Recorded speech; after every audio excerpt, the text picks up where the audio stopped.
this pull-out bed, and I was looking online and I saw lots of different ways to do it, but in the photo you're looking at right now, there's a problem and that has to be solved, and a lot of people solve it just by putting a board on the back side of the slats, but then that still tips down. So to keep it from tipping down, here's my solution, which I haven't seen.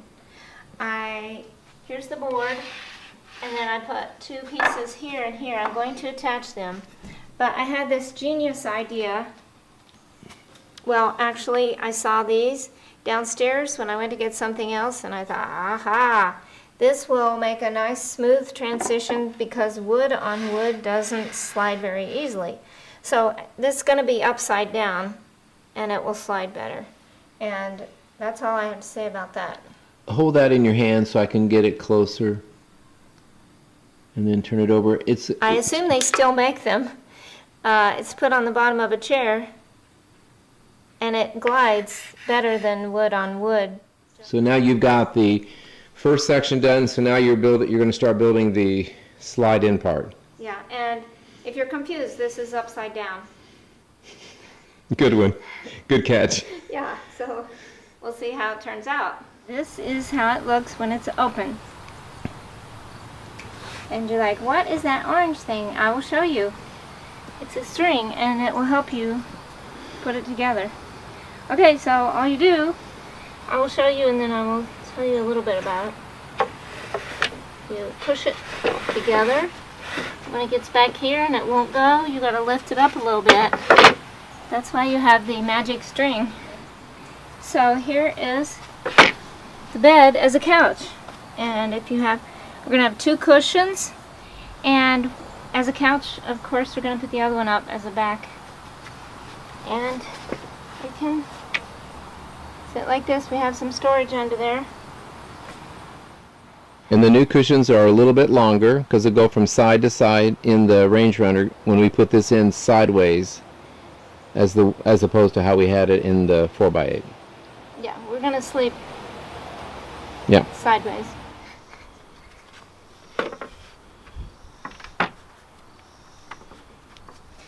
So when you lift up, I put a washer between here and here. Otherwise, it grabs every other board. It grabs it and doesn't let you. So where you see a screw, there is a washer on the other side between the two pieces of wood, and that gives it just enough gap to slide a little bit better. And of course, on the sliding board, I cut it shorter than it actually is because you have to kind of wrangle it. It's not working very well this way. But there you go. There's the idea. So, yeah. Not a lot to say. Just measure twice and cut once. We have a lot of extra wood in there. Right. Well, anything else you'd like to add, Mrs. Carpenter, Mrs. Moman? No, I have to clean the garage. That's true. We have the garage door closed for a reason. Thank you very much. You're welcome.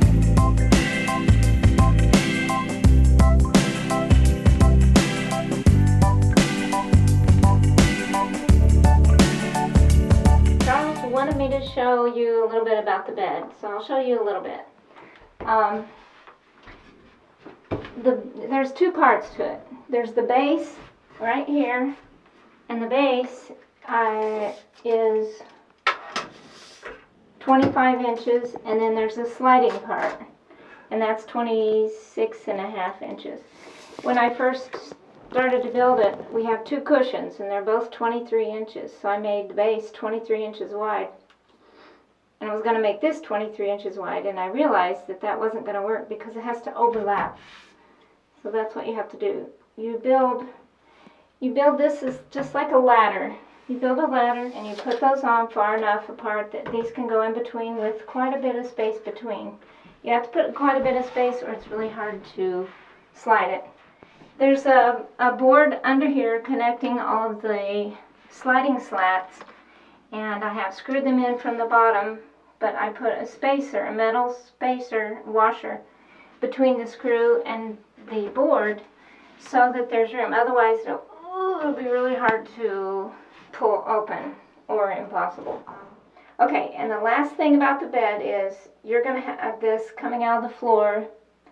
The cord, and you're going to have to either move your foot over, or you're going to have to cut the foot so that there's plenty of room for that in the back. And then if I had been thinking when I made it, I would have cut a little bit along there so that that could go flush with the wall. Okay, and one other thing, if it's close to the wall, you might want to put something between there to keep it from rubbing, although we haven't had any problem, but I just like to do that anyway. Cloth or whatever. Would you push it all the way in together? Oh, yes. And you have to lift up on it a little bit. So, there. And this is the finished bed. You can put your feet on however you want, but I spaced them apart so we can put stuff under here. Right. When we came home from Florida, the bed had scooted in on itself. And whenever it travels, it scoots in on itself. You know, it's made to slide back and forth. So that was a problem. So Charles came up with the ingenious idea of getting a bolt. Okay, and you just pull it, you put it through the slidey part and the non-slidey part. Yep. And that keeps it from sliding. So it was a great idea. And then I put this on there so when if we put sleeping bags under there, it doesn't snag them. Right. Okay. There we go.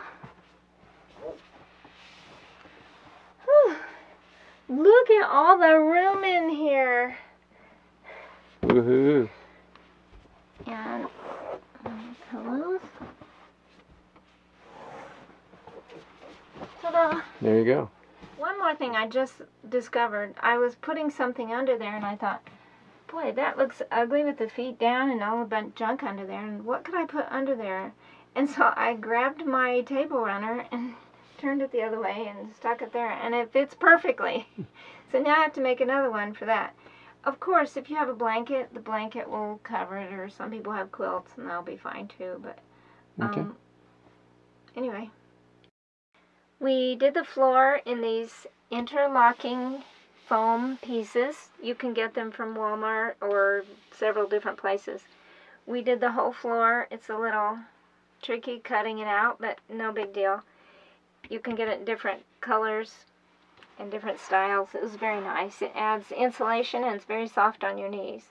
I made the countertop out of sanded plywood. It's the smooth kind. This is 1/2 inch thick. I didn't want it to be heavy, so I'm using the thinner. I have 4 boards holding it up, 4 legs, 1 on each end and 2 in the middle. They're recessed a little bit just to give extra room. I primed it once and then painted it twice, and I think it turned out pretty nice.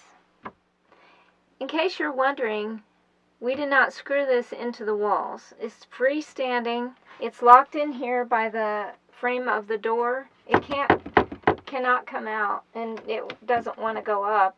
It can't go sideways. So it's pretty sturdy in there. Alright, I got the storage boxes at Bed Bath & Beyond.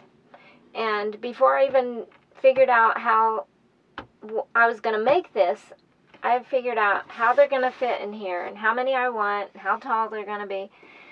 So that was good. These 2 are for Charles's clothes. These are for my clothes or whatever we want to put in them. And this is for dirty clothes. And everything fits, and I love the way it looks. And I don't mean to brag.